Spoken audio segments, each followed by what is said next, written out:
दिनै Assam agriculture university जरहाटनि associate director of research doctor Mrinal Saikia आरो साइन्टिस्ट डक्टर भारत चन्द्रनाथ बिथांनि नुजाथि फैनायाव दिनै उरियामघाट बेंमा ओनसोलनि जोंनि गुबुन गुबुन आफादजों लोब्बा थानाय लोगोसे बिथांमोना साफ्रोमबो आबाद बिथिङाव लोब्बा दङ। बिथांमोनखौ जयै लानानै जोङो मोनसे माइ आबादनि सायाव फोरोंथाय हाबाफारि बेहाय लानाय जादों सनापुर गामियाव। बेनि लोगोसे जोङो सा 30 जोंनि आबादारि सोद्रोमाफोरखौ लानानै जोंनो फैनाय समफोराव इउनिभार्सिटिनि जि माइज्लि होनाय बेनि गेजेरजों जोङो 100 बिगानिबो बांसिन हायाव जों माइ गायनायनि लाहार खालामदों। बिथांमोना नुमुलि आरो बेनिफ्राय सिआर 311 शताब्दी होननाय माइज्लि बिथांमोना होदों। जों बेखौ देग्लाय मावगोन। बेनि लोगोसे जोंनि सा 30 आबादारिफोरनो 6 केजियै बिथांमोना माइज्लि होदों। बियो माने सिआर धान 311 होननाय मोनसे बियो माइज्लि, बेखौ जोङो जोंनि आबादारि बिथांमोना गायनो हागोन।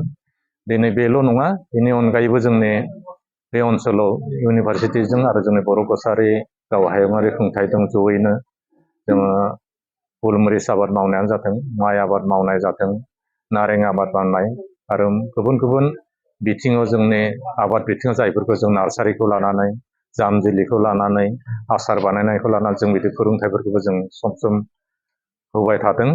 आं मिजिंथियो उननि समफोरावबो बिथांमोनजों जों मदद हेफाजाबखौ मोनबाय थागोन। मानो होनोब्ला जों थांनाय 2024 मायथाइयाव मोनसे मेमरेन्डाम अफ आन्डारस्टेन्डिं बे इउनिभार्सिटिजों आरो बर' कसारि गावहायुं खुंथायनि जोंनि आबाद बिफानजों जों खालामनाय जादोंमोन आरो देग्लायबो बे नोजोरजोंनो जोङो बे ओनसोलाव माइ आबाद मावनो थाखाय बिथांमोननि मदद जों लानाय जादों। आं आसा खालामो जोंनि आबादारि बिथांमोना दिनैनि बे फोरोंथायनि गेजेरजों गोबां बाथ्रा मिथिनो हादों आरो आबाद बिथिङाव गोसो दुंबोनायाव दिनैनि हाबाफारियाव जोंखौ मदद होगोन होननानै आं आसा खालामो। নমস্কাৰ, আমি আজি অসম কৃষি বিশ্ববিদ্যালয়ৰ পৰা আহিছোঁ। আমি সৰ্বভাৰতীয় বীজ উৎপাদক আঁচনিৰ তৰফৰ পৰা আমি আজি সোণাপুৰলৈ আহিছোঁ, উৰিয়ামঘাটৰ।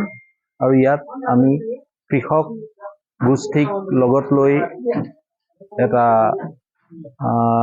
প্ৰদৰ্শনমূলক খেতি কৰিবৰ কাৰণে আহিছোঁ, য'ত আমি ধানৰ দুটা অতি উন্নত মানদণ্ডৰ বীজ তেওঁলোকক প্ৰদান কৰিছোঁ, যাতে তেওঁলোকে 100 বিঘা মাটিত শতাব্দী নামটো সেই জাতটো তেওঁলোকে ব্যৱহাৰ কৰে প্ৰদৰ্শনমূলক খেতি। আৰু এটা নুমলী বুলি জাতৰ আমি দিছোঁ। সেই শতাব্দী জাতটো 155 দিনীয়া আৰু নুমলীটো 140 দিনীয়া জাত।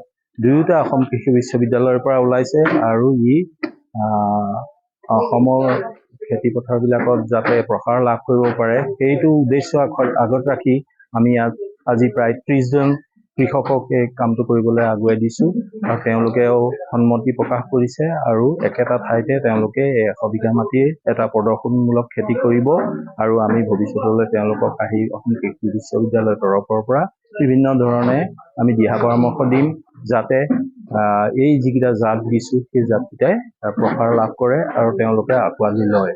লগতে আৰু এটা আমি চিয়াৰ ধান 311 এই জাতৰ আমি প্ৰায় 30 বিঘা মাটিত কৰিবৰ কাৰণে 30 জন কৃষকক দিছোঁ।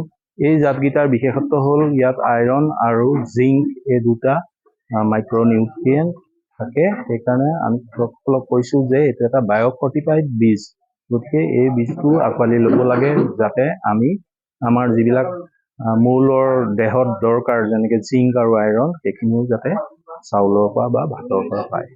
সেইখিনি